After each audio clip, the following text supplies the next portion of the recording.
People don't really know me, and that's by design. Who is this person, the Sean Combs, that we don't know? We have yet to find out. Right. You have to come along for the ride. Well, boy. You have to come. I mean, that's the whole part of the journey. That's the whole part of entertainment. I mean, you don't rock with a brother for like going on 20 years and stop now. You got to see this movie all the way through, baby. Well, boy. Believe me, I got an action-packed ending for you. No, people don't really know me, and that's by design. Who is this person, the Sean Combs, that we don't know? We have yet to find out, right? You have to come along for the ride. Well, boy, you have to come. I mean, that's the whole part of the journey. That's the whole part of entertainment. You don't rock with a brother for like going on 20 years and then stop now. You got to see this movie all the way through, baby. Boy, oh boy. Believe me, I got an action-packed ending for you. So, did he just showed up thinking this was just another hearing in the books? But the second the judge started reading the decision, he snapped. And I'm talking full meltdown. Witnesses said he was yelling, slamming the table, pacing like he couldn't sit still. One court clerk literally said it was like he couldn't believe it was actually happening. And get this, the judge didn't even raise their voice. They stayed calm with it. Just read the ruling and set the restrictions. That's what hit Diddy the hardest. No special treatment, no deals under the table, just straight up, this is what it is. That silence in the courtroom, it was loud. People inside said he started panicking. Security even got a little tense. Not because he was violent, but because they didn't know what he was going to do next. One reporter said, "Did he look like he aged 10 years in 5 minutes?" That's how heavy it hit. And listen, we're going to get into why this hearing was different, why this particular moment had him breaking down like that. Here's the buildup. Legal walls closing in, people flipping, allegations stacking up. This wasn't just about one charge. It was the feeling that the entire house of cards was about to come crashing down. So yeah, if you saw headlines saying Diddy had an outburst in court, trust me, they're downplaying it. It wasn't just an outburst. It was the moment he realized this might actually be the end of the game. Let me break it down from the top, step by step, how we even got here, who was in the room, and why the judge's sentence hit him that hard. When the verdict was read, Combs got down on his knees and he began to pray. His children clapping, everyone overcome with emotion on his defense team. Even one of his attorneys did a year ago, he's starting to cry. So picture this. The courtroom is packed. The media victims, old associates, even people who used to roll with Diddy but distanced themselves the second all this heat came down and Diddy walks in and the vibe way off. People there said it was like watching a completely different person. One reporter said he looked smaller and they weren't talking about his height. It was like the weight of everything finally hit him. All the lawsuits, the testimonies, the videos that allegedly leaked, the feds closing in. This wasn't just another court appearance. This was serious. And the room itself, dead silent when he entered. No one dared whisper. You could literally feel people holding their breath. Some victims had tears in their eyes just from seeing him again, while others sat there with their arms crossed like they were ready for whatever was about to go down. That tension was thick. And once the judge came in, you could tell everyone knew this wasn't going to be some quick slap on the wrist. People wanted justice. And did he? He looked like he finally realized that might be exactly what he was about to get. Now, before we even talk about the sentence itself, let's break down this weird back and forth with the sentencing dates because it got confusing real quick. At first, the date was locked for October 3rd.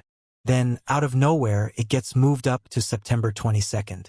Everyone's like, wait, why so early? And just when people start prepping for that date, it gets pushed back to October 3rd again. Like what? Here's the deal. Diddy's legal team wanted things to move faster. They figured maybe if they wrapped this up quickly, it'd work in their favor. Less media buildup, less time for more evidence to surface, and maybe, just maybe, Diddy could start serving time and knock some of it off early with credit for time served. But the prosecutors weren't having it. They told the court they needed more time to finish the pre-sentencing report. And if you're not familiar with what that is, it's basically a full deep dive into the defendant's life. Not just the crimes, but everything. Family, work history, finances, even psychological evaluation. They also interview people close to him, friends, ex-employees, even therapists or rehab counselors if any were involved. because that report helps the judge figure out the right sentence. It's not just about the charges. It's about who the person is behind the charges. So yeah, that report needed time and the court agreed with prosecutors. They pushed it back to make sure they had the full picture before dropping the hammer. A U.S. judge denied Shah Diddy Combs's request to be released from jail yesterday ahead of his sentencing. This after the music mogul was cleared of and racketeering charges that could have put him behind bars for life. But he was found guilty of lesser prostitution-related offenses. Now, let's talk real numbers because this is where things got serious. Prosecutors were asking for 51 to 63 months behind bars. That's just over 4 to 5 years. But Diddy's team wanted the sentence way down, 21 to 27 months, basically 2 years, and that's before you subtract time served. Remember, Diddy's already been locked up since September. So depending on what sentence he got, that time would count. If the judge gave him something closer to what his team wanted, he might have walked free in less than a year. But here's the part that really mattered. The max sentence for each count was 10 years. And depending on how the judge wanted to play it, they could stack those charges back to back. So yeah, there was a real chance this could have gone from a few years to a full decade per count. That's why people in the courtroom were sitting so still. Nobody knew which way it was going to go. Not even Diddy. And the look on his face, yeah, he knew it too. Now, here's where things really took a turn. And not in a small way. The courtroom wasn't just about sentencing. It became a full-blown reveal of Diddy's darkest secrets. We're talking about first-hand testimonies from people who were actually there, assistants, employees, former associates. These weren't just rumors anymore. These were real stories told under oath, and they shook that room to the core. One former assistant told the court how they were woken up in the middle of the night, not for work, but to destroy evidence, get rid of files, and make sure nothing could be traced. They described it like cleaning up a crime scene, but digital. Then there were the allegations of freak-offs. Prosecutors didn't hold back. They described how young women were allegedly flown in from different states with private jets and everything for what they called exclusive events. But these weren't music videos or industry parties. They were reportedly situations where those women were manipulated or worse for Diddy's private use. One victim broke their NDA just to testify. And that's important because breaking an NDA usually comes with legal risk. But some people said they didn't care anymore. They just wanted the truth out. The stories weren't vague either. They named locations. They recalled dates. They gave exact details of how things were cleaned up afterward. Drug paraphernalia removed, phones confiscated, and assistants paid extra for silence. Then came the recordings. The prosecutors played actual audio recordings, and that's when the entire mood in the courtroom flipped. One clip allegedly had Diddy shouting commands, demanding silence, and threatening people who messed up. People in the gallery said it didn't even sound like him. It was cold. And that's when even folks who had been skeptical started realizing this was no longer about protecting a celebrity brand. This was about exposing a system. Then came the moment everyone was waiting. After hours of statements and witness testimonies, the judge leaned forward and said it clearly with straight facts. You are hereby sentenced to 35 years in federal prison. And that was it. The air was sucked from the room. You could feel everyone stop breathing for a second.